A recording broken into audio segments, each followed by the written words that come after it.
La Formule 1 doit la plupart de ses statistiques improbables aux années 1950. Comprenons donc aujourd'hui pourquoi en 1954, Juan Manuel Fangio a été sacré avec 57 1/7 de points, ou comment José Frolián González a terminé deuxième avec 26 9/14 de points. Avoue que t'as jamais prononcé ce chiffre-là de ta vie. S'il te plaît.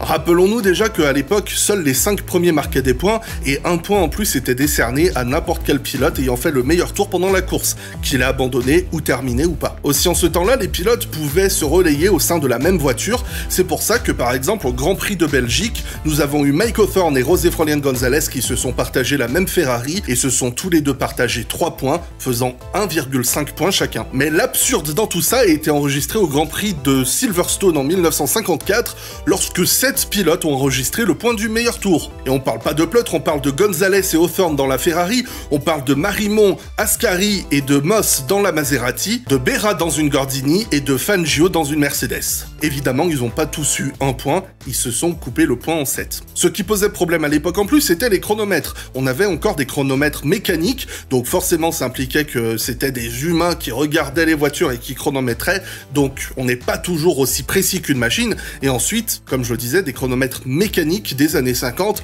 donc on était au 10e de seconde près et pas au millième de seconde comme c'est le cas aujourd'hui. Et c'est pour ça qu'en 54, on a eu Fangio qui a été sacré avec 57 1/7 de points, González qui a terminé deuxième avec 26 9/14 de points, et enfin Mike Hawthorn qui était troisième avec 24 9/14 de points.